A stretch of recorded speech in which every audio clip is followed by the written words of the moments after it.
اعوذ باللہ من الشیطان الرجیم بسم اللہ الرحمن الرحیم۔ اللہ تبارک و تعالیٰ نے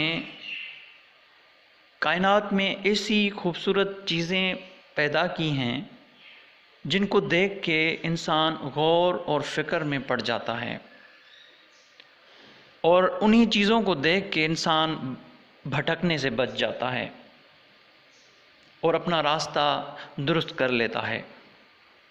انہی مقامات، انہی نشانیوں میں سے لاہوت بھی ایک ایسا ہی مقام ہے جس کو دیکھنے کے لیے لوگ میلوں پیدل سفر کر کے آتے ہیں۔ اس کے علاوہ اس علاقے کے حسن و جمال میں جس چیز نے سب سے زیادہ کردار ادا کیا ہے وہ ہے حضرت بلاول شاہ نورانی کی مزار۔ اس کے علاوہ حضرت محمد فقیر کی مزار اور رحیم شاہ کی مزار نے بھی اس علاقے کے حسن کو دوبالا کر دیا ہے۔ یہاں پہ کچھ ایسے قدم پائے جاتے ہیں جن کے لیے لوگوں کا کہنا ہے کہ یہ قدم مولائے کائنات حضرت علی کرم اللہ وجہ کے قدم ہیں۔ یہاں پہ ایک جبل ہے جس کو کھاٹ جبل کے نام سے جانا جاتا ہے، اور دلچسپ بات یہ ہے کہ اس جبل پہ کلمہ طیبہ لکھا ہوا ہے۔ اسی علاقے میں ایک پراسرار مسجد بھی پائی جاتی ہے، اور جس کے لیے روایت ہے کہ اس مسجد کو کسی انسان نے تخلیق نہیں کیا۔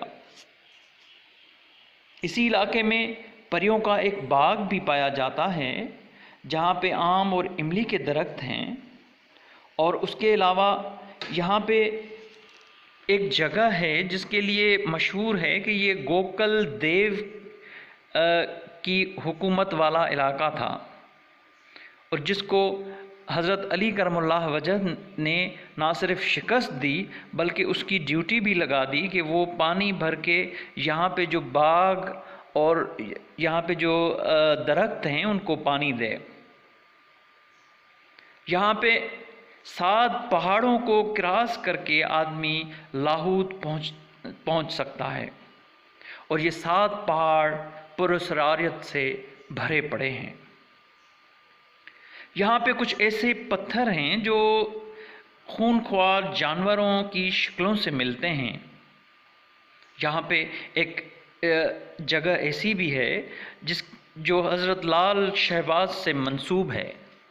مشہور یہ ہے کہ حضرت لال شہباز یہاں پہ چلہ کاٹا کرتے تھے۔ ایک پتھر بالکل شیر کی شکل جیسا پتھر بھی پایا جاتا ہے جس کو نگہبان پتھر کہا جاتا ہے۔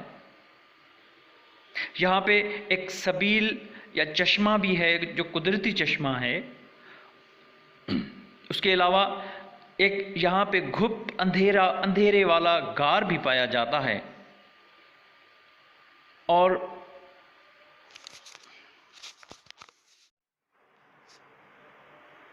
بلوچستان کے علاقے بڑھ کی جگہ پہ یہ لاہوت لامکان موجود ہے۔ اس علاقے کے لیے لوگوں کے پاس 2 روایات بہت مشہور ہیں۔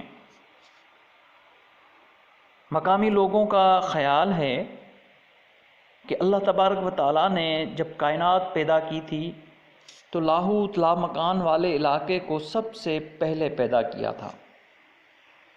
ایک اور روایت ہے کہ اسی جگہ پہ حضرت آدم علیہ السلام پہلی مرتبہ دنیا میں اترے تھے۔